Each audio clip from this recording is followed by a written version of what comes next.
Crime is a show where I, Rich Slaton, read a story about lawbreakers. To a really erotic novelist. A really erotic novelist? You're an erotic novelist, that's true.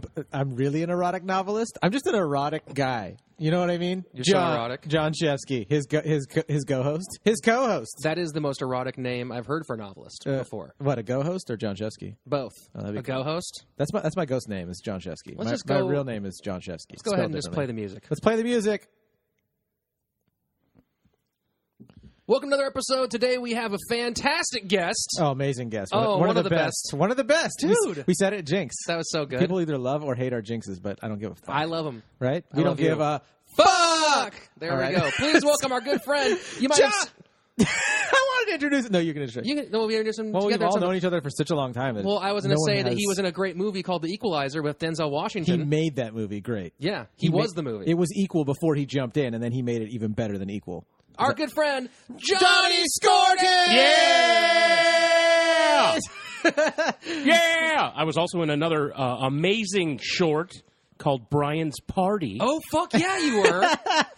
He's got like a huge directed by Rich Slaton. Written and produced by Rich Slaton. Directed by Travis Wester, who was in Eurotrip and Supernatural. And you were also in another amazing short. Do you want to tell us a little bit about it? It was called Laser Pointer Hunter. All of us. All Laser three of us were in that. Hunter. Another great short. These are all on YouTube, you guys. Yeah, all of them. So you can watch Skourtis killing it everywhere. He's making out with chicks. He's shooting people. He's pulling tires with Denzel. He's doing everything. All of which happen in today's story, which is sourced from the Berkshire Record Office.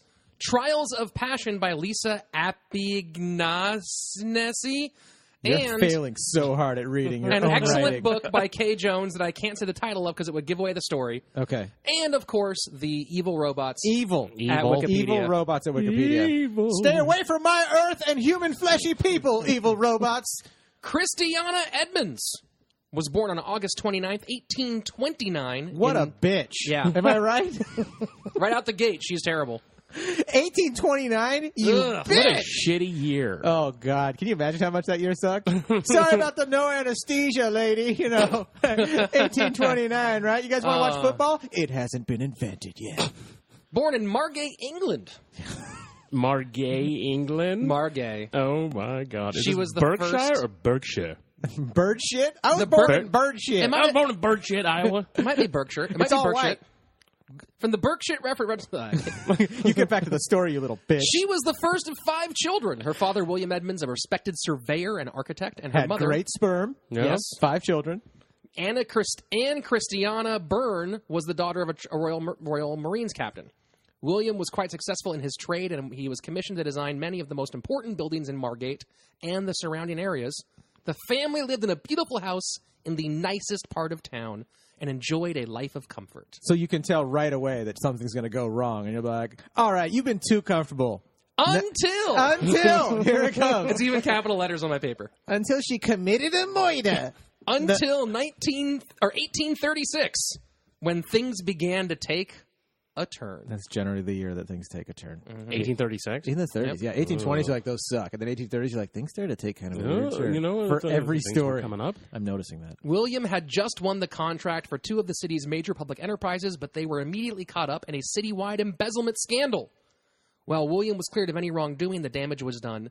His salary was reduced by both projects as they were forced to tighten their belts. I'm ruined. I'm ruined. My salary. 2 projects. I had 2 goddamn projects. I was about to own 4 black people, and now I can only afford 2.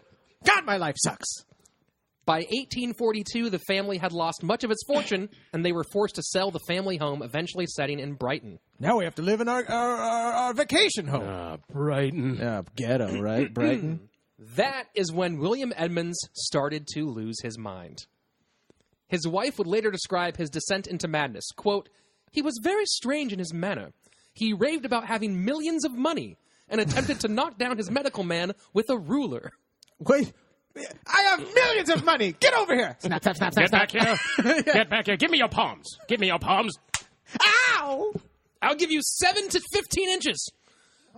Well, we all use that one when we're angry. I have to call other people over to help add inches, so I can only give you about 5 3/4. William was sent... We use the metric system here. How many centimeters, though? What a huge dick. I always tell people in centimeters. Makes it sound huge. William was sent to the upscale South Hall Park Asylum, where he was quickly diagnosed as a, quote, dangerous lunatic. I love medical diagnoses from this era because the terminology is always like, he was a moron! Oh, yeah, dude. Do you remember female hysteria? It was like a thing where like men would bring their wives to the doctor. Really? Like, she's suffering from female is the vaguest thing. And the doctors, female hysteria. And the doctors would you... masturbate them. I'm not kidding. I read all about it. It's very fascinating. That's very interesting. Suffering from female. You're like if your wife argued with you in the old days, you'd be like, doctor, help. She's got female hysteria. Take that idea and put that in your back pocket for a little bit. Okay. Just a hint. Oh, geez, Louise, I'm getting excited. South Hall was advertised as a place for, quote, any lady or gentleman whose mental state may require a separation from their immediate friends and connections. Any lady or gentleman, please come on down. Me? South. But I require immediate separation from other people. Is this good for me? Call 1-800-555. But I don't have a phone. It was more of a country club in some ways. It had billiards, horses, music, you name it, and only housed 9 lunatics. Oh, my God. How rich do you have to be to go to a place where it's like, all right, you're the 10th person. All right, the bills are paid. Jesus. As you might imagine, it was quite expensive, costing the equivalent of nearly $3,000 a week. Oh, jeez. Malibu recovery. After only 6 months, the family was forced to move him to Peckham House, a significantly less posh asylum that held 402 inmates, 3 or 4 to a room. Ew, poor people that have problems. Gross. Conditions there were so bad that Peckham House was nearly shut down How by bad the were they? Commissioners on Lunacy. That joke wasn't invented yet. How bad was it? Everyone's just like, it was very bad. Yeah, it was terrible. It was awful. No, that was a joke, you see. There was a window open. There was a draft. I caught cold. But there was no place to put 402 crazy people, so they decided to keep it open. Nice. William died in the asylum on March of 1847 after suffering 3 years of general paralysis. Oh, Jesus. From that, go ahead. This is the general. This is. You're thinking of G.I. Joe characters? Sergeant Slaughter's arch nemesis besides Cobra Commander, General Paralysis. From that point onward, Madness was a member of the Edmonds family. So he dies in a mental institution. Mm-hmm. He dies in the South Hall. No. South Park. No, he dies in Peckham Hall, a place Hello, that was children. Hi. I'm crazy. Me too. No, that's my name. Oh. Okay. Skourtis is just laughing like, this is the worst improving I've ever been a part of. Well, you're in it. You're in it deep. I was just trying to get my South Park voice turned into Mickey. That is. Well, they've done Mickey on South Park. All right, go on with the story. Soon after William's death, Christina's youngest brother, Arthur, began to have epileptic fits, which can be accompanied by psychosis. In 1860, he was permanently enrolled in the Earlsfield Asylum for Idiots. No, that wasn't the real name. That's the name of it. That was the name? Earlsfield Asylum for Idiots. It's like the old days sound so scary, but then you tell me stuff like that, I'm like, I kind of want to go in a time machine and just hang out back there.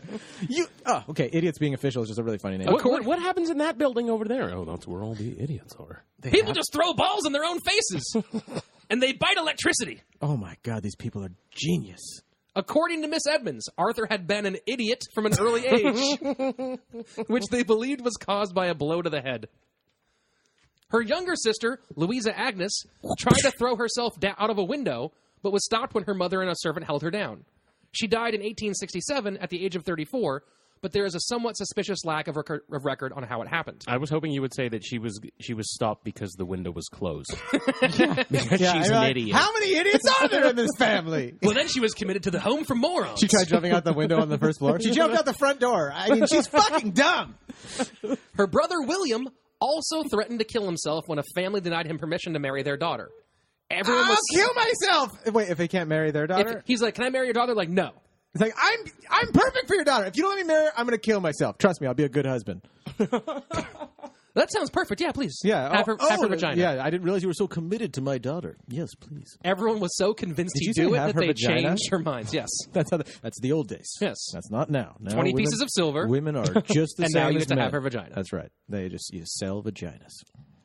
He survived to become the head of the asylum on Robben Island, which also served as a leper colony. Wait, how many asylums are on this island? Well, England is mostly Asylum asylums. Island? It's called Asylum Island. Victorian England is mostly asylums. There's also farms, but then mostly it's just like, hi, I'm an idiot. Well, I'm a moron. Come together. Ebony Victorian England was like ivory. pre-Nazi like fascism in like weird ways. Like if you read about it, like they were super anti anything like natural sexuality, and like then you create like a society of like freaks because they can't just have sex how they want. They turn into weird depraved people. So you got all that, and then they were trying to like weed out anyone that wasn't just like a square like weird robot, you know. So everything was like basically like considered like freak of nature, right? Yeah. Victorian world was fucked up. It's just like how we have the might Quaker, be thematically very important for this show. right? Okay. Go on with the story. Robben Island would Fact also break. eventually, a fun note, become the 18-year home of political prisoner Nelson Mandela in the future. Oh, interesting. Yeah. Interesting. I've never heard of either of them. Finally, Nelson who? Yeah, Snelson who? Did he play for the Rams? Finally, In a way. her sister Mary Byrne was fine. She married a reverend and had 5 kids. That's the end of the story. Thanks for coming on this episode, man. It was really Yeah, no, I've had a lot of fun. Christiana, on the other Everything was hand, fine. was not fine. yeah. After her father's death, she began to exhibit some disturbing symptoms. Early on, there was some sleepwalking, followed by temporary paralysis on one side of her body. Eventually, she went batshit crazy. You think other members of the family see this happening, like, and they're like, "Uh-oh, there she goes again. There we go again." You know, Yeah. like the first tick or something happening at dinner, and then there's like some girl just, oh shit. Yeah, Sheila's eating her shoe again. But it's delicious. Well, yeah, but it's a shoe. Pass the salt. I want to be a cobbler. Do you have any gravy? You're going to end up in the idiot institution with your cousins and your brother. This is not the moron house. That's a pretty good burn for your name, right? Right? Her mother would later say that she suffered from Female hysteria. Oh, hysteria. Such a vague term. I can't believe it was ever a medical term. This was a common diagnosis for the 1850s, often assigned to any woman who struggled to fit the Victorian status quo. Gross. Doctors of this era So had an gross. almost pathological obsession with sex. Here's an excerpt from a lecture by J. Crichton Brown, director of West Whiting Asylum, given to students at Leeds Medical School. Okay. Quote, Leeds, the mattress company. They had a medical school. mental phenomena in health and disease are influenced in no slight degree by the sexual functions. The period of the rut in animals is accompanied by mental activity, which borders on morbid excitement, while the gravid state of the uterus in females of our own species may lead Excuse me, can I go to the bathroom? No, shut the fuck up. May not merely lead to a change of temper, morbid appetites, and capricious eccentricity, but to chorea, somnambulism, amaurosis, convulsions, or mental derangement. Amaurosis. People always bring that to barbecues. That's like, loss no one of wants vision. amaurosis. Oh, I thought that was that marshmallow thing. Amaurosis? Yeah, Neurosis. You know what I'm saying? I guess so. Scientists debated the cause of hysteria, but the ideas of men like George Drysdale began to drive medical treatment. From his book, The Elements of Social Science, quote, a morbid sexual state, both physical and mental, lies at the root of hysteria. He writes before stating that the disease is most common amongst upper-class women, among whom the Super hot, and they must come see me immediately. among whom the sexual feelings are much more prominently developed from the want of a necessary employment to occupy the mind, as well as from the various causes, How insane is this already? Okay, go on. Keep going. such as I'm hard, but I have questions. such as novel reading, poetry, romance, dancing, theatricals, and so many other excitements which elevate the highest pitch the sexual desires. They're saying those are signs that they're having are hysteria? symptoms? Those are causes of hysteria. How- novel Causes of reading, hysteria? poetry, romance. How did it get that bad? Like, you look at America nowadays, and you're like, all right, we're Puritan, we got a lot of issues with sexuality, it's kind of weird here. But you read about that, you're like, how could you, she is a dancer! We must burn her like a witch. A road diverged in 2 woods. I took the one less. Oh my God, I'm so Okay, hot yeah. right now. We're all hard right now. That's why we got a big tablecloth. We're hiding it. But the thing is you hear about these girls going through this stuff, and you start thinking, I think these doctors were in a sexually deprived society, and they were horny as hell, and then they found a way to funnel chicks to themselves so that they could do dirty. Dude, sometimes you Right? are like, it's like you know what's happening I next. know what's happening. Son of a bitch. But Well, Drysdale thought the true cause of hysteria was the sexually oppressive society in which they lived. Quote, that which should have been the young girl's pride and delight becomes her shame and her torture. She must conceal the unhappy one and studiously repress her eager and beautiful emotions. Nature cannot bear this constant state of slavery. this is my boner right now. Ever and anon she shows in the hysterical convulsions, Full mast. in the wild, tumultuous, hysterical emotions, or in the delirious excitement of nymphomania, that she will not be repressed. The passions of youth are a volcanic fire which in the end will burst through all obstacles. It's funny how arousing like a Victorian medical lecture can be. I want to see him like giving those symptoms out and like describing that to the girl. Like, Probably just a creepy sleazeball. Drysdale knew something about repressed sexual desires. He had fled home as a young man after he had a mental breakdown due to his guilt over his uncontrollable desire to masturbate. I gotta jerk off. Yeah. Look out! Look out! He's coming! He's coming! Look out! Guys, I have a solution. Road trip. We got to take this show on the road. There's a lot of women that need our help, boys. Let's do this. He returned years later, having cured himself with unrepressed sex. He said he cured himself with He cured himself from his masturbating problems by fucking. Okay, we're three married men in here. Don't you guys wish we could still claim that and just tell our wives, like, I have to cure myself. Baby, I need to cure myself of this illness. Gotta fuck some people. You don't say I gotta fuck some people. You keep the medical terminology. That's a good point. His recommended cure for hysteria was what Freud would later call, using the Latin, a dose of penis normalis. I think I need to use that for something. That name is awesome. Penis normalis. Penis normalis? At hotmail.com or something. I don't know. It's probably already taken. Penis normalis 174. Underscore. Of all the treatments that arose for hysteria in the mid-1800s, medical masturbation was the most popular amongst women of means. Not only was it preferable to the likely alternative of a clitoridectomy. Wait. Did they take the clit off or something? Clitoridectomy? Oh, that's so That was the wrong. other solution. The other main solution was to cut off your clit. That is so weird. And women would go along with it, be like, okay, if it's for the betterment of society, well, like, that's your sexual pleasure. The devil was in her vagina, obviously. Ugh. These guys That's where I keep my assholes. devils. Evil. It would also provide these women with a way to get off. The doctors would use a variety of techniques. Talking, touching, tapping, examining, and stimulating to help them tapping. Can you describe some of the taps? Yeah, like they're seeing if a microphone's on. Is this thing on? Is it just right on a clit? Just your finger? Yeah, there we go. There we go. Come on, you just tap faster. Now, as a tasting doctor, I'm going to get down there and tell you what's... Bop it. Twist it. Flick it. Because pull it. out of like 1,000 creepy Victorian doctors, there's like the creepy ones, and then there's the really creepy ones. Like, oh, Dr. Smith, he'll eat you out. The most popular method to reach paroxysm, which is what we would call an orgasm, was a method called ferretization, in which the doctor would stimulate the affected area with electrical currents. Oh. With a ferret? That's what I thought you were going to say. All right, now, honey, just hold still. I'll be back. I'm going to go run to the woods real quick. I'm going to find one of these bastards. You think he had to run to the woods? Skourtis, he had them in cages. I'm a medical... You train your ferret. You know I'm a trained medical doctor. I got plenty of ferrets. What color do you want? You sound like a really respectable doctor. I got a ton of ferrets. Come on down to my office. My secretary will take care of you right away. Yo, you got a cold? Give me the white ferret, please. Hi, I'm looking for a respectable doctor that's been to medical school that can help my wife out. Sure, I have what you need. What's her problem, sir? Well, she's got this hysteria. I know it sounds vague, but... Hold on, wait. Is your wife a woman? Yes, sir. That's a good question, though.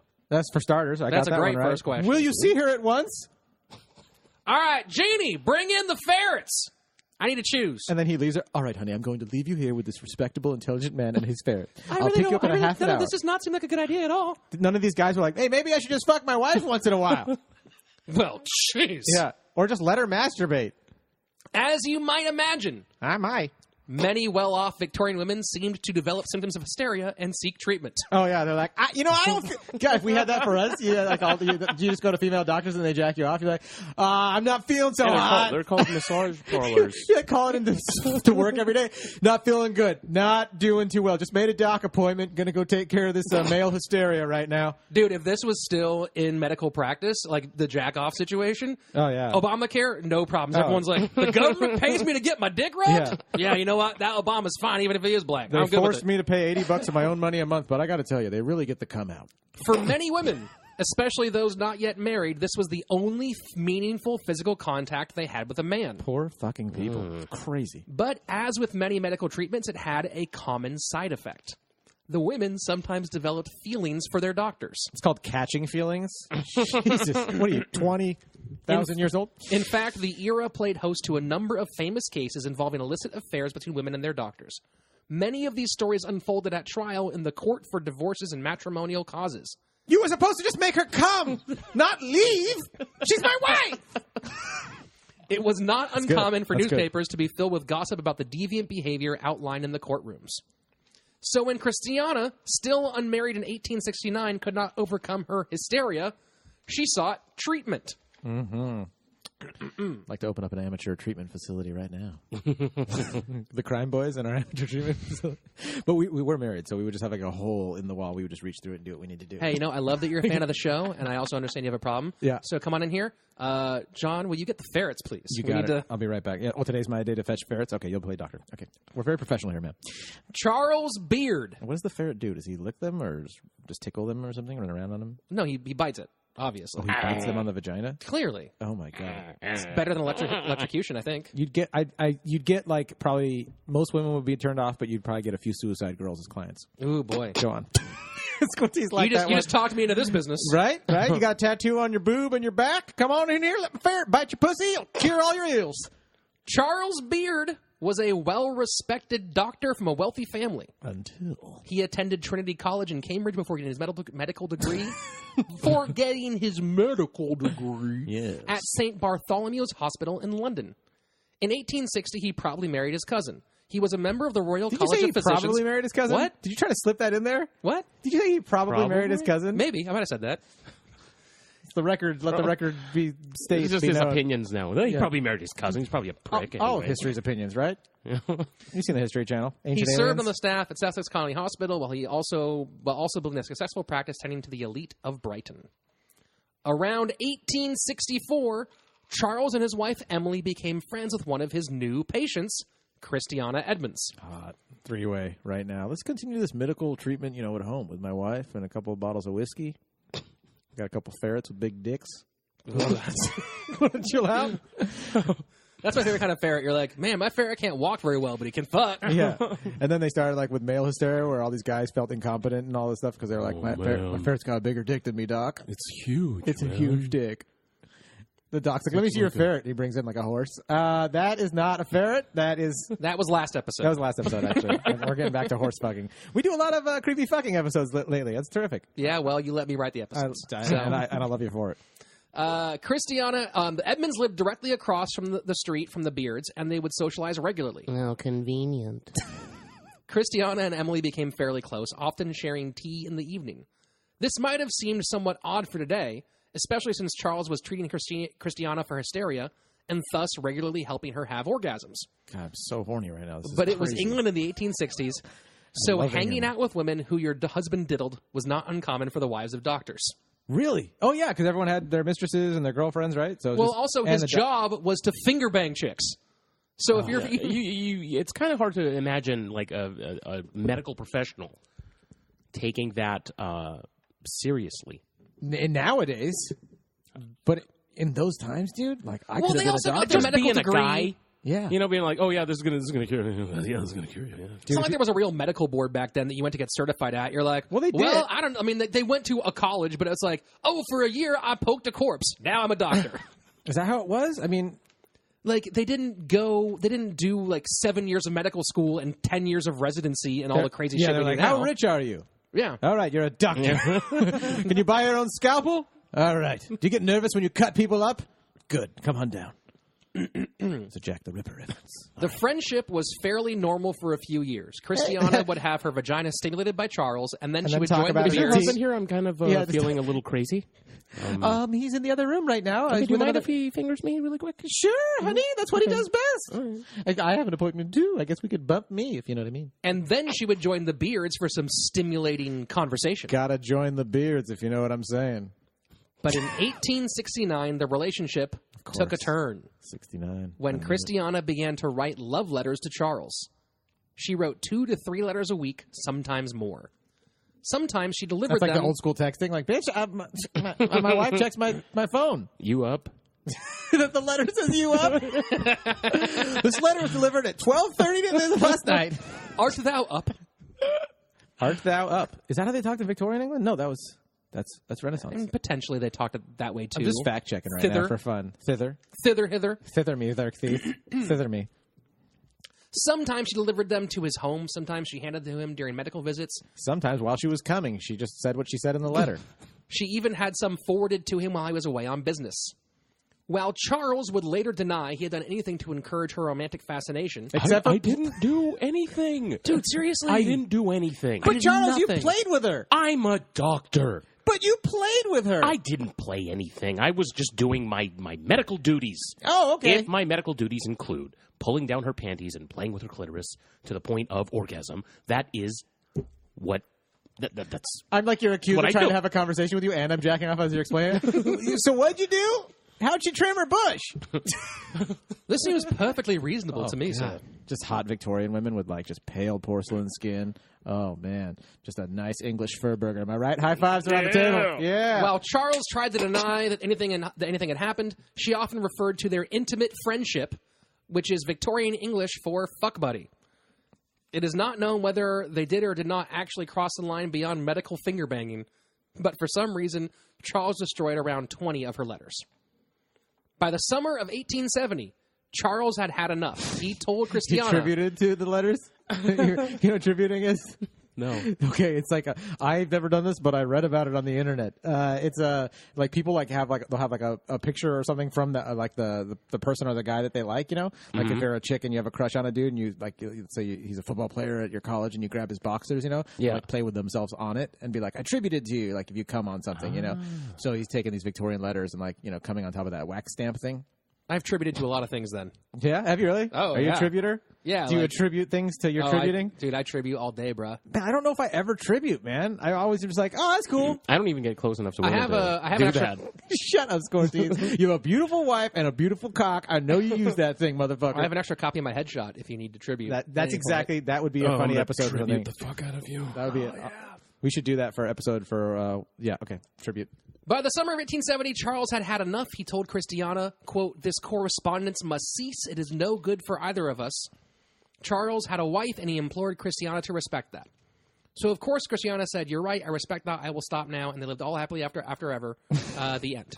That's not what happened. No, not at all. That's not at all what happened. That doesn't happen like that. Later that September, Christiana made an evening visit to her friend Emily Beard and her house guest, an old deaf woman named Mrs. Richardson. What? An old deaf woman? What? Huh? This girl gets to come because of my husband. What? Coming. Huh? Paroxysm. I'm deaf. Yeah, was this person born deaf or just turned deaf No, she was later? old. An old deaf woman. Oh, so wasn't- she could get it, yeah. Yeah. She got what was going on. Yeah, she was like... Like deaf, like height? Or... So then Yeah, you she would was just- fucking yeah, she was cool. deaf. She was fucking She was down with all that dope, shit. dude. I'm an Oh, old man. granny, and I'm here to say that I can masturbate in my own special way with electricity. All right. Oh, yeah, dude. she was turning it up. Just before she left, Christiana pulled out some chocolates, which she said were for the Beard's children. These are for the kids. Before Emily could accept the gift, Christiana grabbed one, shoved it into her mouth, into Emily's mouth, and ran off. When Charles Wow. returned that evening, Emily told him about the strange incident and how the chocolate had a weird metallic taste, Oh, I knew it. and so she had spit it out. That night, Emily drooled uncontrollably and had diarrhea. Just from spitting it out, just from getting it in her mouth? Oh, fuck. Oh, fuck. This is every episode has like an oh, fuck moment where you're like, oh, fuck. I just want to That point was out it. how many more pages we still have left, and the my God. fuckness that's on its way. I don't know, you see this? It just keeps saying, she kept drooling, she kept drooling, she kept, okay. Don't read ahead. Later, oh no, I did that. Turns out she's allergic to chocolate. End of the story. A few weeks later, Charles made a house call to the Edmonds home. When he saw Christiana, he made pointed jokes about his wife's illness after eating the chocolate, and how a new instrument called a spectroscope could be used to detect poison in animal tissue. Christiana immediately denied any wrongdoing, stating that she herself had become ill after eating the same chocolates. I ate the No. chocolate too! I was kidding. The chocolate was just horrible. She had even taken the treats to a local chemist for analysis, and after they came back positive for poison, she had registered a complaint with the local police. They just said poison. They're not going to tell us what kind of poison. I mean, it's 2016. People need to know what kind of poison. Strychnine. You know? Oh, my God. Becky, look Look at her strychnine. Strychnine. It is so big. Soon That's a- like one of those doctor's patient's girlfriends. Okay, go on. the ones that get fingered all the time. Yeah. He only talks to her because she pays her bills on time and has a great pussy. I'm gonna electrocute your pussy. I like big patients that let me finger bang them. And okay, go on. We could do the whole song.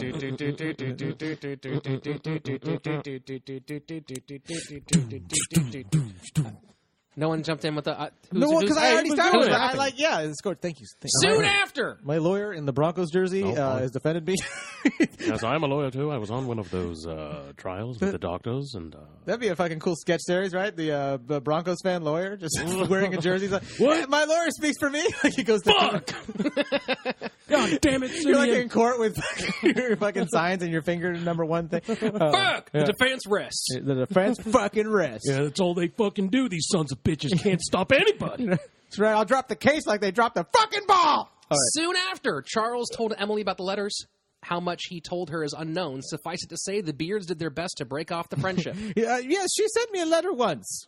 Charles didn't see Christiana again until January of 1871, when Christiana tried to rekindle their doctor-patient vagina relationship. Hey, remember when I tried to poison your wife? I'm sorry about that. Do you want to get something to eat? You up? Art thou up? Art thou up, you motherfucker. This time, there was no insinuation. Charles said he would not because he suspected she was trying to poison his wife. Ugh, what a creepy thing to even realize. The following day, Christiana and her mother showed up at the Beard home and accused him of slander. How dare you? Say a thing that is true about me that I totally did.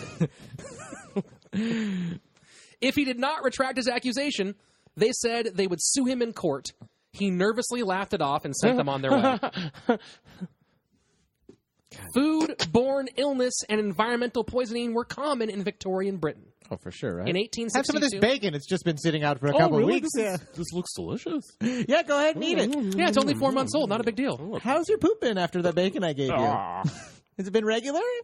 You shit while you're eating it? Excuse me, sir. I'm interested in having breakfast at your establishment. Have you been storing your bacon properly in the outhouse? Yes, sir. On the top shelf where it's hottest. Excellent. Far away from the poop. You don't like the chocolate bacon, if you know what I'm saying. It's really bad. In 1862, it was estimated that 1/5 of all butcher's meat came from diseased animals. 1/5? 1/5. Oh, my God. I'd rather go to Sweeney Todd for my burger. Ice cream sometimes contained lice Fresh, or at bed least. bugs. Wait, ice cubes? Ice cream. Ice cream? Mm-hmm. Maybe, well, that's because they're, that's protein. Copper was used as a coloring agent in a variety of foods. Everyone has cancer. Thanks for the ice cream, Doc. Even arsenic was in common use, often appearing as part of a dye for home furnishings or as an ingredient in the paper used for wrapping food. Oh, man, I Thank heard God about British food being bland. I know. Ridiculous. Yeah, I'd rather have it bland than all that seasoning with the arsenic. Women used it for a number of tasks, including treating the itch, meaning STDs. What did they do with it? got the itch. They would... Well, here you go, my lady. Let me see that pepper shaker. Take this pepper shaker of toxic powder and rub it all over your pussy and see what happens. It burns a little bit more now, but it's not as bad as it was before. Madam, I think I have a That solution. means it's working. It's working. I believe I have a solution. Yes? We're going to poison your vagina. Okay, well, Well, I don't use it for much else. just for poisoning, all right. Well, it's going to be a little weird for a while, The but... doctor giggles me. Dr. Fingers? That's the name of the doctor? Dr. Fingers! Dr. your appointment Fingers? here. Yes! And he pulls out a big-ass finger. Just one finger. There's just a huge line of Victorian women just waiting like, oh, I'm next. Yes! Some men Dr. even Fingers. use arsenic. Funny series, right, Dr. Fingers? Some men even use arsenic as an aphrodisiac. In what? I don't know how they did it, but that was how they would get boners. Like, what's our arsenic these days? What's in our stuff? Is GMO's arsenic? No. No, arsenic's not in our food. I know, that's what I'm saying. So what's our arsenic? version? And they say that it actually is in chicken, and they say Life. that it is in hot dogs and a bunch of meat. Cause it's Bro, but for real, dog, life is our arsenic. You know what I'm saying? Okay. But just purely existing is like death, you know? You know what I'm saying? You gotta get to that next level. I'm down. So, in the summer of 1871, when people began to get sick all over Brighton, it didn't seem that unordinary. It was fairly normal for small waves of food poisoning to come and go. So everyone just had diarrhea all the time. No Yeah. wonder they were miserable. No one's fucking, and everyone has diarrhea all the time. It's the diarrhea era. Victorian England! You won't shoot things out of your dick, but your ass will. Tensions began to rise as the number of cases began to grow. My stomach hurts. So, It's very normal, young boy. Oh, this is the second time it's happened this month. Oh, only 2 times this month? Wow, you have a very exceptional immune system. I'm shitting while you're telling me this. on June 12th, a young boy named Sidney Barker died after eating chocolate purchased from the sweet shop of John Maynard on West Street. Tensions soon rose to panic as people began to gossip about the rash of illnesses associated with chocolate and other sweets. All across the city, people reported eating candies purchased from various shops, mainly Maynard's, and then experiencing stinging throats, nausea, diarrhea, and high temperatures, all symptoms of irritant poison. I've got a golden ticket. Welcome to my factory. Wow, gee, what are you putting here, Mr. Wonka? Oh, excuse me, sir. Can you show me where the bathroom is? Just shit in the chocolate river. No. That's the original story. I've got another puzzle for you. What do you get when you put arsenic in all your fucking food, you idiots? Then you take a shit all over everyone, you idiots. You're all going to fucking die. Police began an investigation into the death and other reported poisonings, with Mr. Maynard as the central suspect. While they had fairly strong proof that Mr. Maynard's the guy who owns the chocolate shop? chocolate shop guy. Okay, so is he not associated with our friend Christiana? The Candyman can if you mixes it with arsenic and gives you diarrhea. Candyman can. Who can Candyman get away can. with murder? The Candyman can. The Candyman can. I've got golden diarrhea. That'd be awesome, man. That's the I'd sell that copper. shit. Like, Copper. That's the copper. You fart and everyone's like, woo! You're like, that was the copper. Had a little copper. While they had fairly strong proof that some of the goods he sold were, in fact, poisonous, the police found that the shop owner was not at fault and ruled Barker's death as accidental. Rumors spread and many people in town were unhappy with the result, writing letters to express their anger. One anonymous letter signed by a, quote, seeker after justice Said, quote, you up? tried to convince the father of the boy to press charges against Maynard, but he chose not to. So far, Maynard's doing all right. Yeah. Yeah. Okay. The guy who owns the shop? Yeah. Yeah, he's cool. Mm-hmm. He's not a bad guy. This, of course, brings up the question of how someone could obtain that much poison without anyone noticing. Even in 1871, laws were in place that regulated the sale of strychnine and arsenic. In the months leading up to the August poisoning spree, Christiana had developed a system. At first, her plan was fairly simple. She went to the chemist, Isaac Garrett, gave him a fake name, and a perfectly normal reason for needing the poison. Mrs. Wood, as she called herself, required strychnine in order to kill a bunch of cats. That sounds like a pretty normal thing. Here you go, lady. There's a lot of strays in my neighborhood. Well, I have a bunch of solutions for that. We have traps. We have repellent. All of these seem like pretty effective methodologies. I want to poison them. Excuse me. You said poison? No. Okay, so Do you have any strychnine? that is poison. No. Okay, I think you're right. Here's some strychnine. Have fun. Ma'am, you're very difficult, but I'm going to get you this strychnine because you seem like you're going to use it for a good cause. How much would you like? Everyone wants to kill cats, obviously. Well, cats are annoying, right? According to her, they were ruining her garden, and this was the only way to stop them. Garrett thought it was cruel, but she would not relent. Finally, he gave in, telling her that he would sell her the poison if they had a witness to the transaction. So she went next door, bought a veil, like for your face, from a shopkeeper, Mrs. Stone, then persuaded Stone to come act as a witness. Christiana would repeat the same stunt a few weeks later, this time bribing Garrett with asparagus from her garden, before heading next door to buy another veil so as to convince Mrs. Stone to act as witness again. No, I'm not giving you any more strychnine. I'm not going to fucking do it. But I all have right? a veil! No, I don't care if you have And a veil. I have a witness. No, I don't care if you have a witness. And I have it's money. It's not going to happen. No. And I have cats I need to kill. Ma'am, just use your last card. Give him the asparagus. Oh, how do you feel about funny-smelling pee? You have asparagus? Yes, I do. I have piles of it.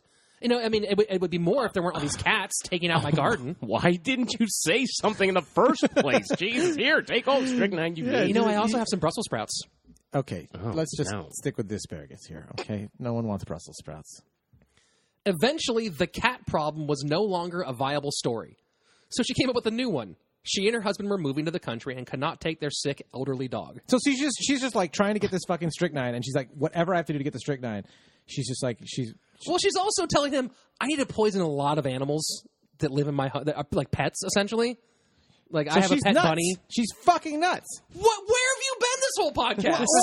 I know, but like now you're saying you get lost in the story sometimes. And you Her dad had millions of monies. That's right. She had millions of monies, enough to buy enough cats. But then once you have the cats, you realize I don't want this many cats, and there's nowhere to take them. I just need to feed them strychnine.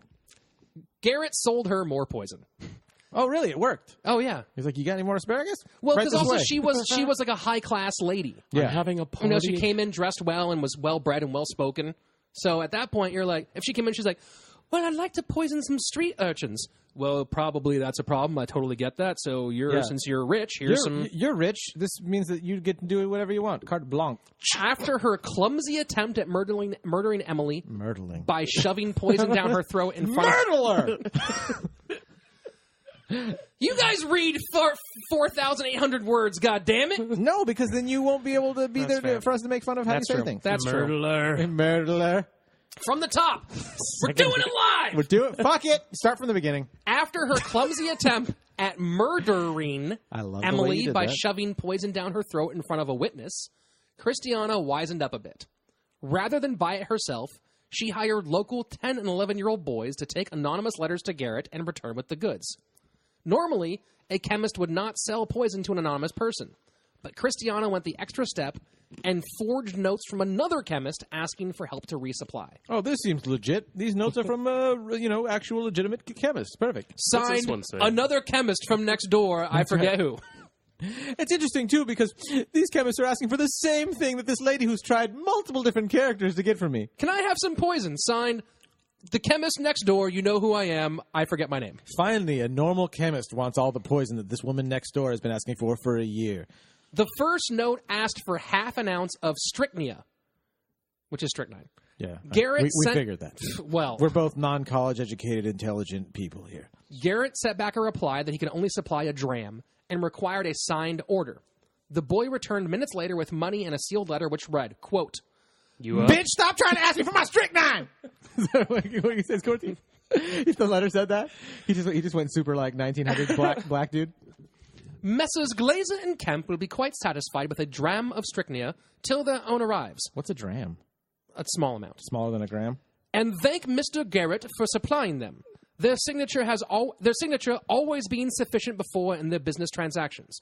Should Mr. Garrett feel the least hesitation in supplying them, they must apply elsewhere. So here, let me translate the letter. Yeah, Thanks for giving us a strychnine. My signature is more than enough, so just fucking take it. And if you won't give me the strychnine, we're going to go somewhere else for our business. Wait, so they got the strychnine, so why are they still saying give me more strychnine? She forged a letter from Glazer and Kemp, another local chemist, Yes. to get him to sell them some extra strychnine to help to keep their supply on hand. Okay. But really, he was just selling it to her. But the letter... She wrote a letter posing as another chemist from the town.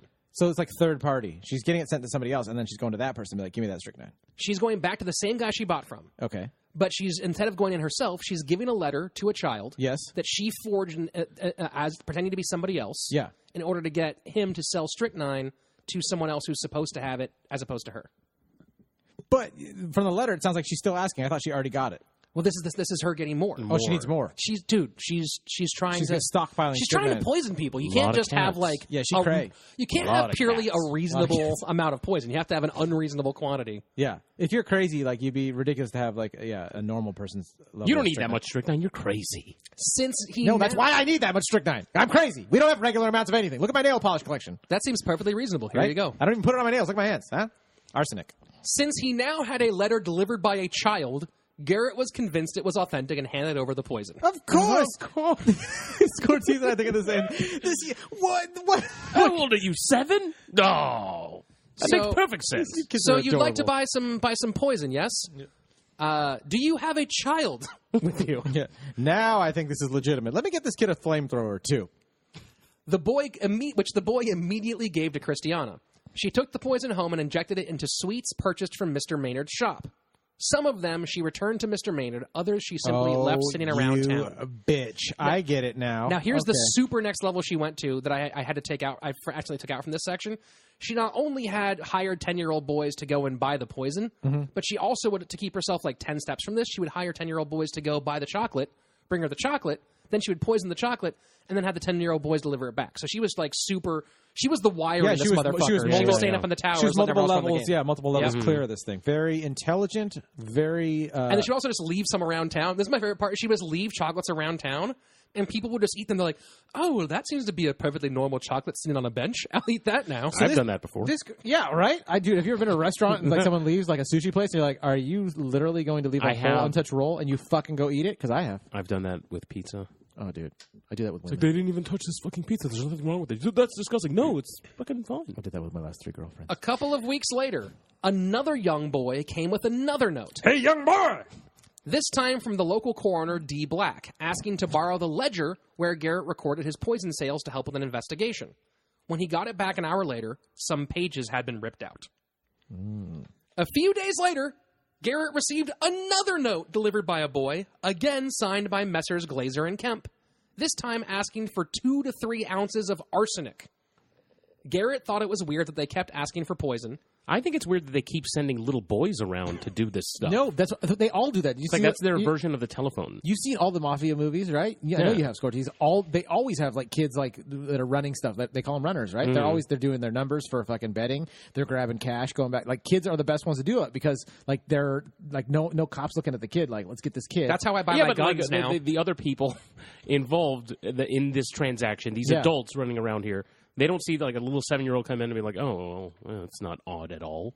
I guess back in the day, it must be different. Like, I would like to see that today. It was normal. Be like, "Young boy, you got nothing going on. Come in here." To be fair, in that day, the 7-year-old was like a foreman at a coal mine. So yeah. Well, since he's 12, he's retired. He's got a lot of free time, and Glazer thought it was weird they kept asking for poison, so he sent back a note making that point and received no reply.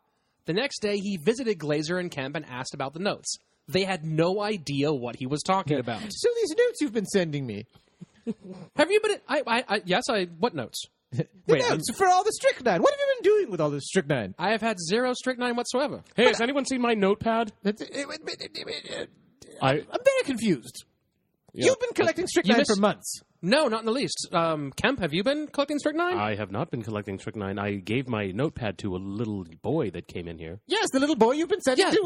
That seems reasonable to give your notepad to a boy. Obviously, I do that every day. I give everything to little boys. Yeah, clearly. I give my love to them. I love little boys. That's a bit much. No, not sexually. This is Victorian England. I don't enjoy sex. Well, actually, no. Important question. Are you also a doctor? I'm not a doctor. I'm a chemist. He's a chemist, right? Yes. Okay, good. I didn't know. What am I? Because if you were a doctor, there actually is something called freak outism, where when little boys can't pay attention, you help them pay attention by masturbating them. Freak outism. It reminds me of another legitimate medical term, hysteria. Ooh. Yes, it's much like that, right? Most medical practice these days is just masturbating people. Yeah, I was going to say, cancer, masturbate him. Sore throat, masturbate. I don't have a dick. Well, we'll masturbate someone else then. Oh, that's and you can watch and sit in the corner. That's right, with your little dickless situation. Just rub your stump. You should go see a doctor as a female then. They'll rub your little nub. They'll flick the bean. Now rub the nub. They'll rub the nub. They'll flick the bean. They'll poke the pink. All right, go on, boys. Cut off by her unknowing supplier, Christiana now only had 54 choices because that's how many chemists sold arsenic in Brighton. Oh, wow. So the options are plenty. She discovered that one of them was closing his shop. The chemist looked so good. Next, that's a Gangstar reference. So she sent another boy with another fake letter from Glazer and Kemp, this time requesting 3 ounces of arsenic. He returned within minutes and gave her 3 1-ounce packets. This was the end of July.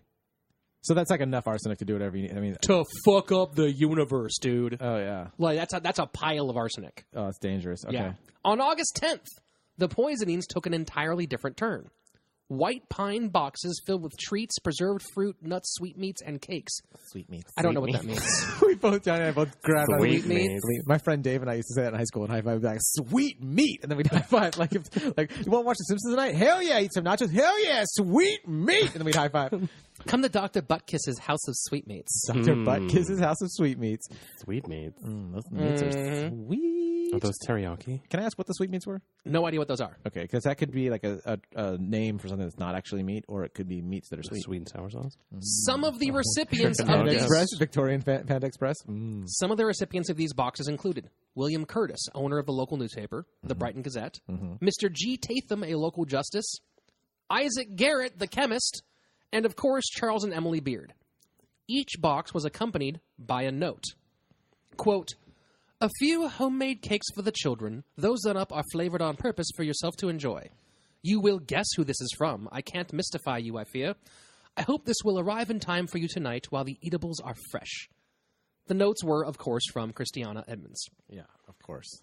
Many of the recipients became ill. Luckily, none died. But this time, the police took notice. So everybody's got diarrhea, huh? Sweet meat. Yeah, not sweet meat. Tangy meat. You're still stuck on the female hysteria, aren't you? Tangy meat. Inspector William Gibbs, Come and get it. Tangy meat. William Gibbs. a 20-year veteran of the Brighton Police Force, was relatively inexperienced in poisoning cases. But his years of dealing with thieves, drunks, and prostitutes had helped him develop a keen nose for bullshit. I smell bullshit. Johnson! He lifts up his shoe. Arrest that bull! He lifts up his boot. There's like shit on the bottom of it. Okay. As the lead investigator on the death of Sidney Barker, he was not convinced that it was accidental. Wait, Sidney Barker? He was the kid who died. Oh, yeah, the poor kid that died. When the new spate of I poisonings just wanted to eat some chocolate. That's his ghost? His ghost is standing there shitting? Like it's haunting you and shitting? Stomach started hurting. I couldn't stop. Oh, mister, I gotta go. Like a ghost is trying to haunt you and it's like, oh, mister, I gotta go right now.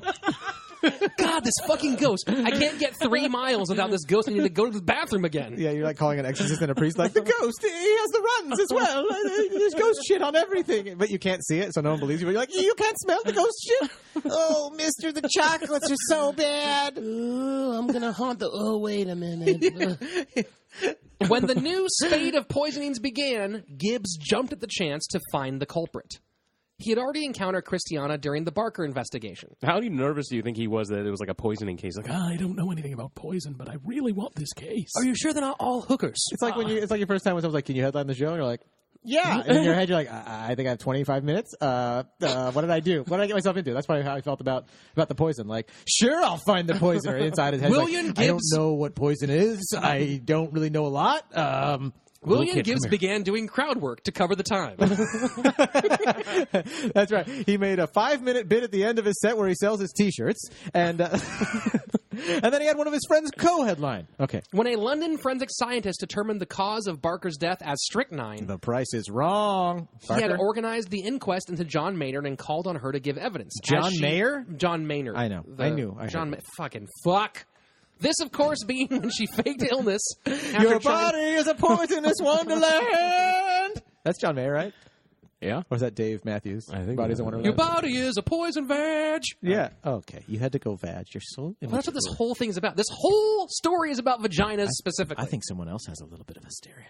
I'm just. This, of course, being when she faked illness after trying to shove poison down Emily Beard's throat. Gibbs was suspicious of Christiana for a number of reasons. I still imagine that part of her like doing the chocolate thing, like Harry and Lloyd in Dumb and Dumber, like just putting it in her mouth, be like.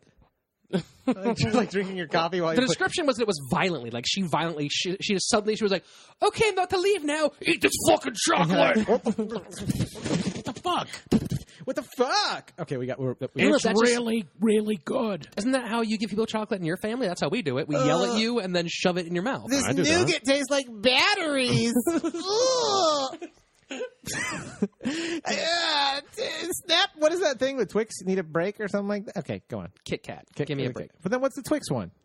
I don't know. Split it up into 2. Okay. Someone hire me to be an ad director. Every interview with a victim or witness related to the case of Barker mentioned a woman who perfectly matched her description. A common denominator. He'd also recently received reports from Isaac Garrett, the chemist, of fraudulent letters being used to purchase both strychnine and arsenic. Finally, he felt her handwriting was similar to that on the notes used to illicitly purchase the poison. Perfect. So you can imagine his surprise when on August 13th, a physician showed up at the station to report a new poisoning victim, Christiana Edmunds. Oh. Gibbs went to visit her home and found her reclining on the sofa looking very pale. Oh, bummer. So she survived the first poisoning, and now she's going through another poisoning again? No, this is Christiana Edmunds. This is the lady who's poisoning This is the people. poisoner. Oh, the poisoner. Yeah. Emily Beard was the doctor's wife. Christiana Edmunds is the person we've been I talking knew about. that. I was just testing to see if everyone who's listening is awake. I knew that. Quote, "Here I am, Mr. Gibbs," she said, "nearly poisoned." Her mother handed Gibbs the empty fruit box, which was addressed to a Miss Christina Edmunds. Here's the fruit box. Christiana Oh, there's sweet continued bits in her that food performance. box. They're just all dumb. Hey, there's actually some left if you'd like one. This has got a weird after flavor. I do. It's exotic. Christiana continued her performance. While you're eating it? Oh, God. Dear. It smells like metal burning. Please bring the diarrhea box. The diarrhea box. Also the name of my favorite bar in my hometown in Fresno. Okay, go on. Christiana continued her performance. It came on Thursday evening about 7:30 by post. It is evidently from someone in town, for it bears the Brighton postmark. And it is evident that it is no one acquainted with me, or they would have known my address or how to spell my name properly. Duh. As Gibbs prepared to leave, Christiana asked him whether other people had received packages. She had heard rumors that Emily Beard had received one, and wanted to be sure her friend was okay. Gibbs told her that a number of people had received boxes, including Mrs. Beard. Christiana replied, "How very strange. I feel certain that you'll never find it out." Okay, what does that mean? She's the fucking Joker, dude. Oh, so she... Okay, She poisoned herself. So she poisoned herself so she could be taken off the suspect Yes, list? she poisoned herself a little bit, and then he comes over and she's like, "Oh, look, by the way, the box in which the poison arrived at my house didn't have my address and had my name spelled wrong. So clearly it couldn't have been someone who knows me. But you know what I bet? You'll never figure out who it really is." Creepy Victorian murder She's chick. the fucking Joker, dude. Ew! I hate this woman, just so you know. And I love most women. I But know. I hate this woman. Well, you did never masturbate her, though. If you just treated her with some ferretization, maybe you'd love her. Yeah, I mean, if I was like, yeah, you know, I've dated some weird chicks, but this is pretty... Taunting the lead investigator. And with the sound effects, ladies and gentlemen, Johnny Skourtis. He also does diarrhea gurgles and chickens getting into a fight. Taunting the lead investigator proved to be a bad call. Gibbs gathered together all the handwriting samples in the case, the anonymous gift notes, the falsified poison requests, and her signed witness statement, and sent them all to a handwriting expert for analysis. So he knew, he thought something was up even after she kind of He tried can to... smell bullshit. When he gets there and she's like, "Oh, here's the evidence that, by the way, clearly says it's not me because someone spelled my name wrong. Yeah. And also, I'm pretty sure you're not going to guess who it is." He's like, "Yeah, you're probably it, right?" She tried to play the fucking Princess Bride thing where he's been doing all the, you know, he does the drug until, you know, builds up an immunity to it and inconceivable. Inconceivable. I just wanted to say inconceivable. On Wednesday, Precisely what you want me to think. All right, go on. August 16th, the police posted a 20-pound reward for any information leading to the capture of the poisoner. 20 pounds of what? To put that reward in context, 20 quid. an upper middle-class family might bring in somewhere between 100 and 300 pounds in an entire year. Whoa. So this is a pretty it's a big pretty good- fucking... It's a significant... Yeah, it's enough to buy like an Audi in the old days. Yes. Okay, yeah. But not like a Bentley. Which at that point was just a guy who would carry you on his back, but his belly button was out. Okay, Yeah. that's clever. Which is an improvement from the 4 little kids that would carry you around. That's otherwise. the Kia, the 4 Kias, The kids? the Kias. Charles Beard had been away while all this was going on, but he hurried home when Emily wrote him about the second attempt on her life. Fearing a third, Beard took his suspicions to the police. Luckily for them, Gibbs and the town of Brighton, he had much more than a simple feeling. He also had dozens of crazy love simple feeling. More than a simple feeling. When my wife gets poisoned. And she dies, but not. She died? No, she didn't. Oh, okay. He had a There's dozens a lot of of psychs in this show. We take it back to the 90s. psych. He also had dozens of crazy love letters from Christiana. Who doesn't? You're right. I do. How? Gibbs sent these more complete samples to the handwriting expert, who came back with the news. Not only did Christiana's handwriting match the notes and forged poison purchases, it also matched the anonymous note sent to Sidney Barker's dad, urging him to press charges on John Maynard. Why do you think he was holding these notes for so long? To jag off. Right? Tributes. Got a tribute. She said so many nasty things. She's like, "Oh, I do wish you would hold each other." He's like, "Oh, God, that's so good." "Oh, you dirty bitch." I had all these notes. Why were you holding on to all those notes for all this time? They're stuck together. I only wanted to keep one, sir, but they're... On August 17th, You should see how she writes D's. The curves are arousing. Inspector Gibbs placed Christiana under arrest. You're under arrest. But first, one last treatment for hysteria. When told the charge of attempted murder on Emily Beard, she responded, "Me? Poison Miss Beard? Who can say that?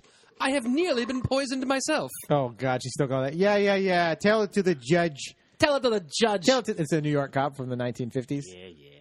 Christiana's trial was as sensational as the crime itself.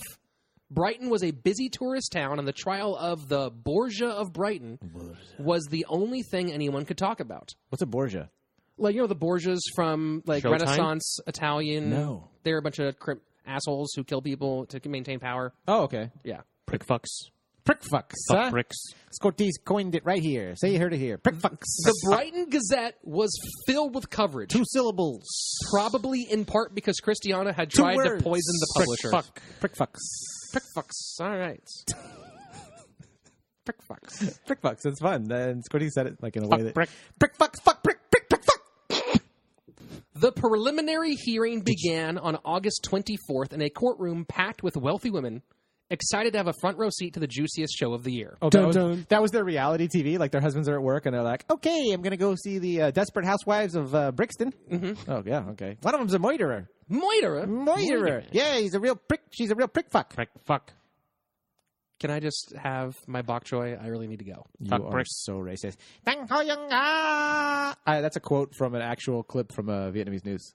In front of I the memorized pack... it when I was a kid. I don't even know what now means, but I You just said fuck the Koreans. No, it's- in no. Vietnamese. Yeah. No. Yeah. I love Koreans. Well, you shouldn't have said that then. Huh? That's mostly Vietnamese television. But the thing is I'm being sarcastic, and I was quoting someone else. Is that illegal? In front of the packed house, Christiana's carefully orchestrated plot quickly fell apart. The prosecution, led by William Stuckey, called... I'm sorry about the letters. Stuckey. Really sorry. Hi, I'm William Stuckey. How are you? I'm doing fine. Is that really your name and your voice? Sir, can you repeat your last name, please? Mr. Stuckey. Mr. Stuckey. Bring me a Stuckey. Prick fuck. These pages are stucky together. That was the title. That was the headlines. The prosecution, led by William Stuckey, Stuckey. Right. Oh, yeah. called an enormous number of witnesses, from the Beards to Isaac Garrett to local servants to the boys she hired to buy the poison. Young boy, get him on the stand. None of this seemed to faze the defendant, who spent her time taking notes and waving to acquaintances in the crowd. Hello.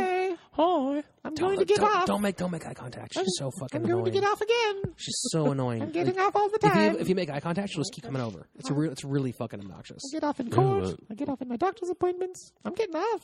Exhibit A, my vagina. Gross, but I'm here. I want to be on the take jury. it. That's right. I'll take off from work. As the hearings continued, things got worse for Christiana. The prosecution brought in her maids and servants, the unseen, but Oh, yeah, she a bitch. She's definitely trying to murder people. Well, thank you, Edwin. Thank you for defending me. Do you swear to tell the whole truth, nothing but the truth, so help you God? Oh, yeah. While the hand's still up on the Bible, it's like, cunt. Total cunt, man. Don't let her out. She a bitch. Mm-hmm. Tried to murder me once. The unseen, but Gave me all chocolates. seen members of wealthy Victorian households. That's the servants. They told of half-opened candies and clandestine trips to the garbage can. When asked, one servant responded that no, the house had never had a problem with cats. Or candies. But when Or candy cats. But she said... But who doesn't do that with chocolates? Like, you get those See's chocolates, you squeeze them to make sure, it's a good one anyway. That would be my defense. And because I'm ashamed of my addiction to chocolates. If I was Mr. Stuckey, Yeah. I'd be like, look, here's the thing. No, he's a prosecutor, right? Yes. Who's her lawyer? Her lawyer was a guy named something Lamb. Stuckey Lamb. Put them together, you got your porn name. Lamb Stuckey. Stuckey Lamb. Stuckey Lamb. Stuckey Lamb. The Bronco. Right here. Stuckey Lamb. That'd be my defense. Like, you see. Stuckey Lamb has the best fluffy pubes in the business. I think your porn name would be the Bronco, though. I think that'd be fun because I'd love to see you walk in the room like, here comes the Bronco. Johnny Bronco. Stuckey Bronco. Like if we have a casting couch porn company, which I have thought of if we had that. I would just do the same thing we do with our comedy sketches. Just have it porno. You'd be the Bronco walking in with that jersey and nothing else. My little baby dick. With one of your cowboy hats, that jersey, nothing else, dude. The Bronco with my baby dick. Ladies and gentlemen, the only self-proclaimed acclaimed baby dick in the industry. Johnny Bronco. Is that? Hi there, partner. I seem to have lost my horse. Can you help me? Beg your pardon, ma'am, but you seen my box of chocolates anywhere? I believe. Did you bend over in front of her and you fruit bowl her? And then you make her suck your dick as you're fruit bowling? That's very unique porno. I'll happily give you a box of chocolates if you help me find my horse, Johnny Bronco. I'm a little bit nearsighted. So I'm going to get this young boy to do that for me. That seems to make perfect sense. Absolutely. Are we ever going to have sex in this pornography film, or are we just going to keep on looking for chocolates? We already fucked. I had no idea. That's how I do it. While the servant said the house had never had a problem with cats, she had seen Christiana pet her neighbor's perfectly healthy dog, which died 30 minutes later. Ew, this chick is pissing me off. She's killing people she's and the dogs? worst. Threatening to kill cats? What's the matter with you? By the end of the preliminary hearing, the charges have been extended. I get a little emotional, Skourtis, just so you know, in these episodes. Sometimes I'm I get so a little emotional. And I just can't hide it. It's fine. I'm about to get female story, and I think I like it. Yeah, you will like it. Flick my bean. Welcome to Dr. Finger, MD. Dr. Finger, dude, I'm telling you. This next year on Fox. By the end of the hearings, the charges have been extended to include the attempted poisonings of dozens of people and the murder of Sidney Barker. Now the excitement of the case reached such a fever pitch that the courtroom was filled an hour before the scheduled start. It was quite the extravagant show. Expert witnesses were called on poisoning and handwriting. They even called in a doctor as an expert on vomit. More detail. Yeah, the vomit. Can you get the pukeologist? Oh, God, that's a great fucking... Yeah, dude, that's disgusting. I'd be like, yeah, there's so many doctor jobs that I'm like, who chooses to be a proctologist? Urologist. Proctologist. I think urologist would be better than a proctologist. Like, just dealing with, like, assholes. And I know they make great money, but how weird would that be to always seeing people's, like... I think dentists kill themselves for a reason. Dentist doesn't sound as bad as an asshole doctor. No? Asshole? So? You'd rather be a mouth asshole doctor than a mouth doctor? Yeah. Are you serious? Sure. People shit out of their assholes. Rarely do they shit out of their mouth. But people generally take better care of their assholes and their teeth. Where did you get that stat? Well, because most dentists kill themselves because they're like, fuck, everyone's teeth just suck. It's not most dentists kill themselves. That's a hilarious. It's most of the ones who do. That's kind of a word mess up you did there. Most of the most dentists do don't kill themselves. Let's say a How do you dentist know? sees like 12 people a day or something, 8 people, and you see like maybe 1 or 2 buttholes. No way. You know? You think so? I think a proctologist probably sees 8 buttholes a day. No. At least. A day? Dude, they probably see like 30 to 40 buttholes a day. No, probably like 3 or 4. No, they probably have about at least 30 to 40. Maybe like 15 to 30, but they probably have a 20-minute to 40-minute turnover per butthole.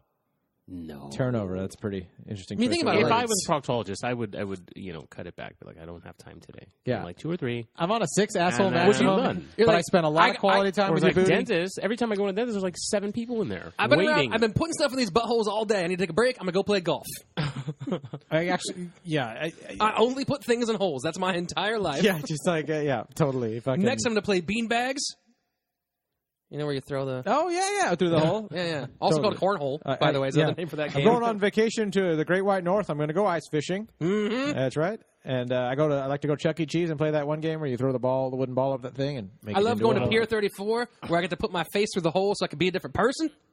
Yeah. Basically, I'm all about holes. And then you take a picture of my face. I'd like to do that with someone's asshole, but I haven't had a cadaver yet that lets me, I don't know. I always eat donuts inside out.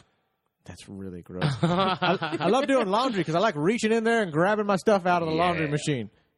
I have a friend who's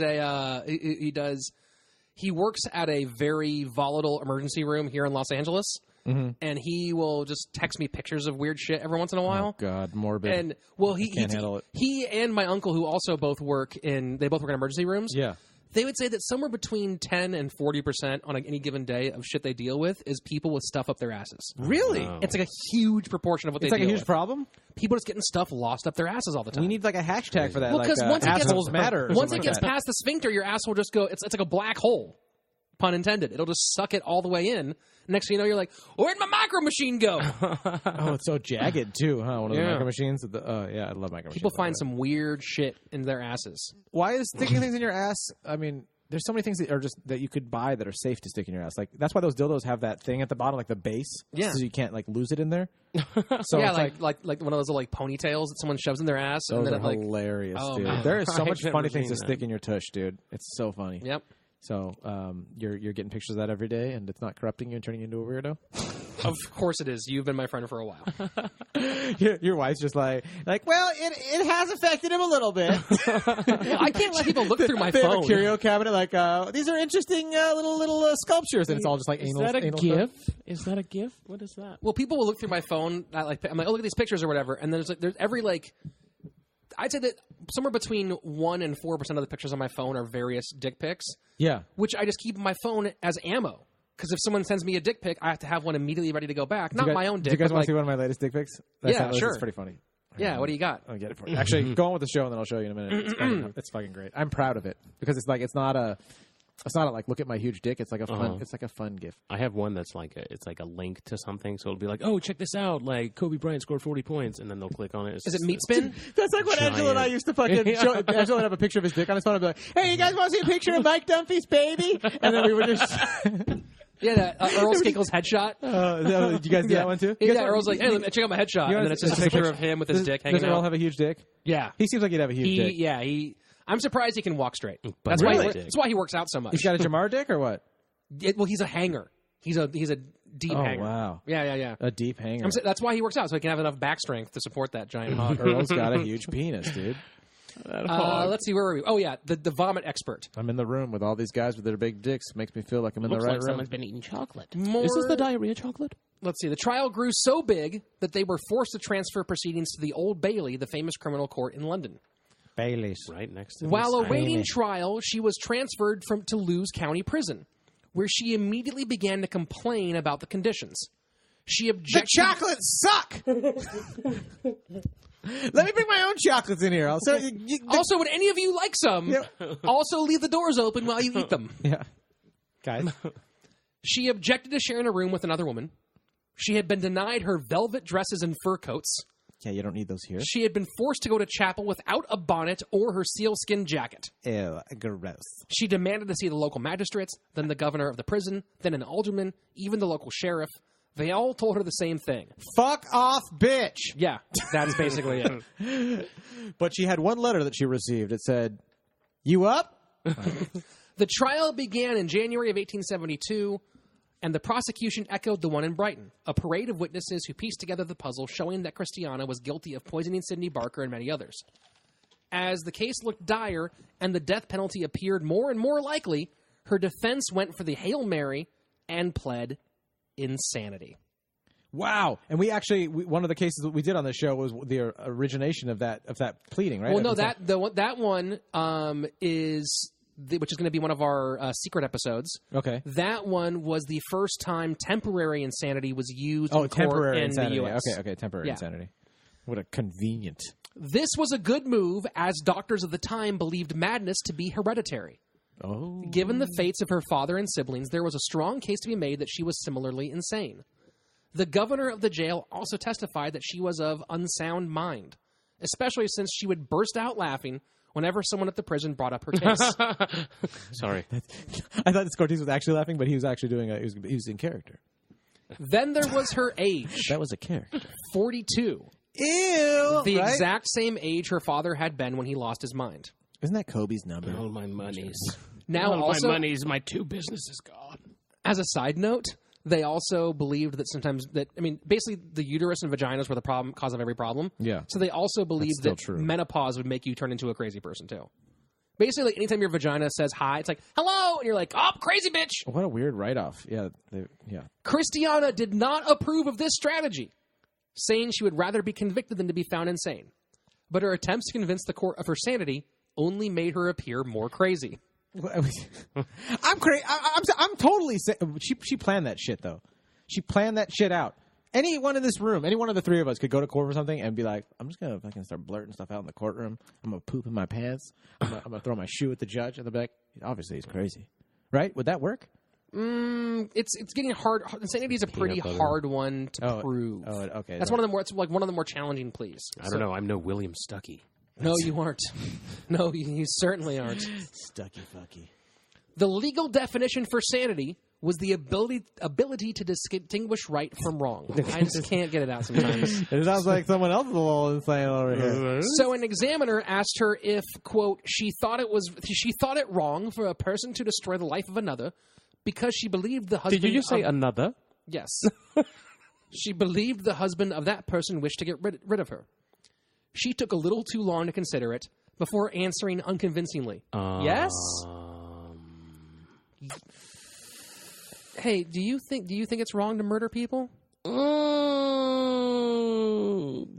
I need more info. What do you mean by murder? Like, what's the, technical... What's your definition of wrong? She answered yes.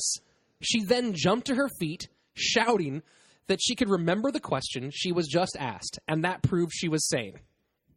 The judge told her to shut the fuck up. Shut the fuck up! Shut the fuck up. That's how he used to say order in the court back in the old days. Shut the fuck up. Yep. He's hitting the gavel. Shut the fuck up! Shut the fuck up! The bailiff's like, yes, His Majesty said, shut the fuck up.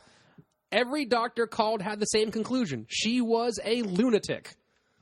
The prosecution closed with a technique that is still effective today. They made fun of the expert witnesses.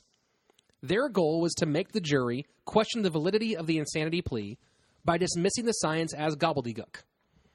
Which is also a poison in England that she used. This is gobbledygook. She put gobbledygook in the chocolate. Gobbledygook in the chocolate? Well, that always happens after you come for a good round of medical masturbation. That's right. What are we going to do with all this gobbledygook? I don't know, make a milkshake. The jury was instructed to weigh 2 questions. What do you say, Skourtis? You could tell it's going to be good, too. First, whether or not she had committed the crime. And second, whether she knew right from wrong when she did it. They deliberated for only an hour and came back with a verdict of guilty. Bum, bum. Big change for this show. Yeah. That someone's actually found guilty. Finally. When asked by the court if she had any reason why she should not receive the death penalty, Christiana jumped up and said that she, quote, wished she had been tried on the other charge which had been brought against her, namely her so-called improper intimacy with Dr. Beard. All this time she'd been waiting patiently so that she could dramatically prove in court that they were in love. Mm-hmm. She blamed the entire event on her treatment, the medical finger-banging, and the vagina electrocution. I blame your fingers, Dr. Finger. Well, it's all, by the book. That was when they, in her mind, fell in love, and he silently communicated that she should kill his wife. That's an interesting claim, huh? You silently told me to do that.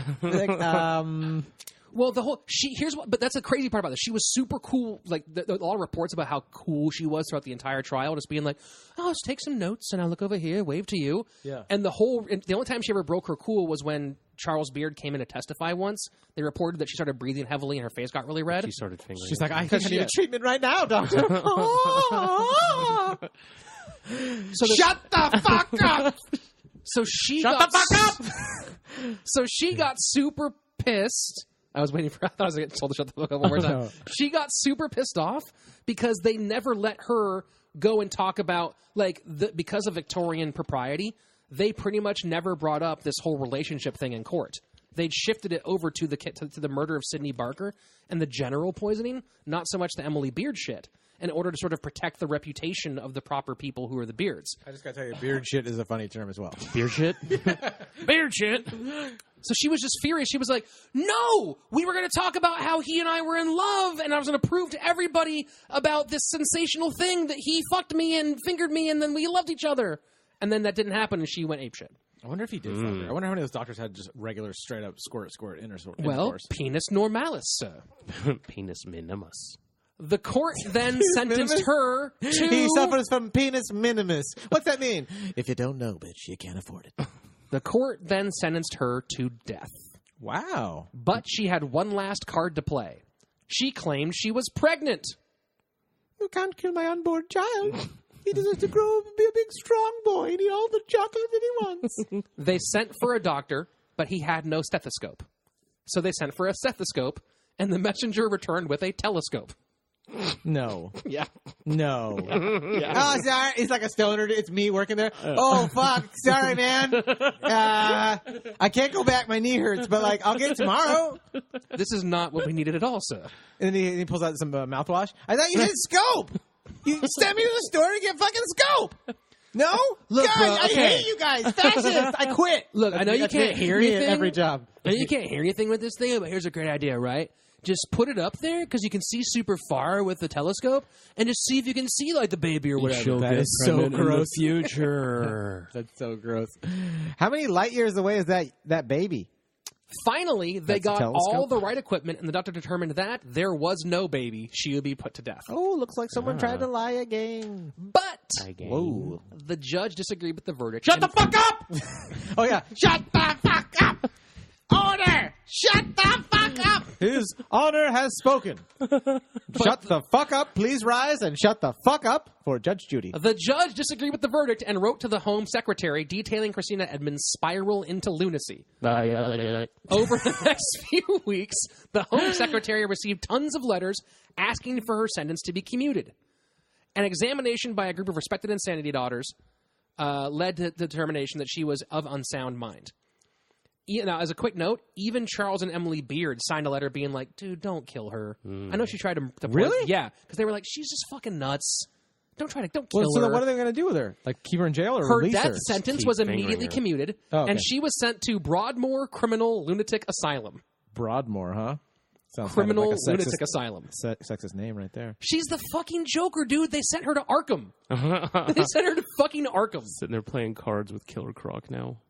At 43 years old, she arrived with full makeup, a large amount of false hair, and fake teeth. Oh, yeah. that was the fake titties of the old days? She's the fucking Joker. That chick's got fucking hot teeth. She laughs about her poisoning people. She fucking does all this crazy stuff, gets put into the Broadmoor Criminal Lunatic Asylum, and shows up in makeup and fake hair and fake teeth. Yeah, dude. All Peggy Bundy'd out. Really? The head doctor would later note, quote, she is very vain. While at Broadmoor, Christiana continued to cause trouble. She would provoke arguments between other patients. You're so vain.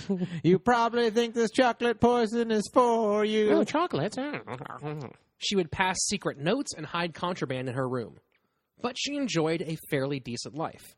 She was allowed to have a needle to mend clothes, and during the day she played croquet and other games. No. She would giggle and gossip over any interaction between men and women. What the fuck? He did the example before you even said it. It was really interesting. He giggled, and then you said she would giggle. I got a She telescope. wore makeup every day and always appeared at the New Year's dance, courting the male attendants for a dance. By 1906, her health had finally begun to fade. Blind and bedridden, she still wanted to attend the New Year dance. A piece of her conversation from that night was recorded in the asylum notes. Christiana: how am I looking? Her neighbor: fairly well. Are my eyebrows all right? Yes. I think I am improving. I hope I shall be better in a fortnight. If so, I shall astonish them. I shall get up and dance. I was a Venus before, and I shall be a Venus again. Christiana Edmunds died on September 19th, 1907. That's a really funny way to end that part. She was 78. I'll be a Venus again. She fucking died right after that. She was 78? Yep. So she lived a pretty She cool lived a life. pretty chill life. Now, she tried to get parole a couple of times, and they were like, nah. Yeah, it's cool. She's like, I've been well-behaved for 8 years now. Can you send the doctor? That's right. I could use a treatment. Some fun... She lifts up her the one pants. with the large hands. Yes, that's the one. Dr. Fingers, please. I request to see Dr. Fingers. Some interesting notes. Dr. Mitz. William Edmunds, her father who went crazy for all the monies, Yeah. his symptoms now are noted to be consistent with syphilis, which might have been contributed to the craziness that went through the family. Okay. Yeah, out of his wiener. Also, a fun note: Glazer and Kemp Pharmacy still exists today. There's still a Glazer and Kemp Pharmacy, the one that she faked all the letters from. So that's a thing too. That's such a trip.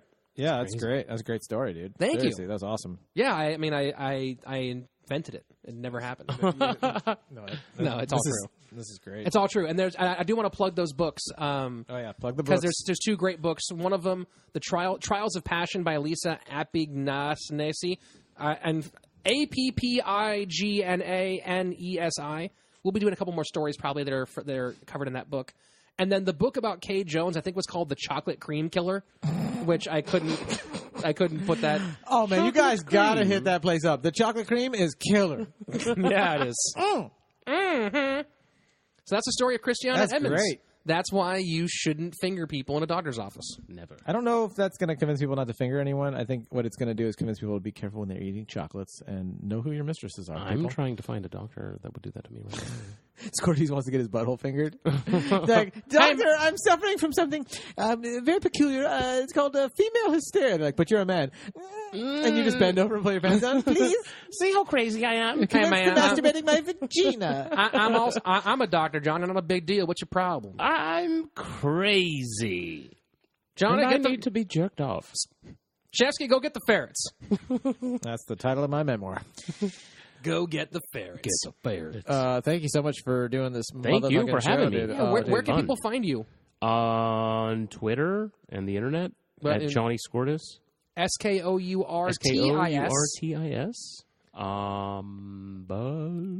Go watch the Equalizer. Go watch the Equalizer. You gotta see the Goddamn Equalizer. Comedy Jam. Oh yeah. Oh yeah. Oh, dude, the fucking goddamn Comedy He's Jam. one of the he's one of Just the got roadies. picked one up of the to roadies. series from Comedy Central. Yeah, baby. That's So awesome. you can see Johnny on that.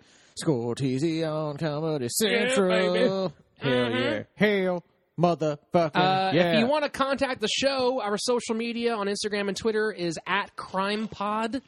And you can email us, crimepodcast@gmail.com. Send us story suggestions, any sort of questions you have for us, dick pics, whatever it is you Don't have. send us dick pics. Send us dick pics if you want. Send them to Rich's personal account, and then he'll show people them when he My says. personal account is jshefsky@yahoo.com. How dare you? I don't think that's your real That's email. not even my email, but how dare you first? I'm sure there's a Jay Shefsky out there that's like, Dude, what if fuck? jshefsky at Yahoo gets like a ton of dick pics now?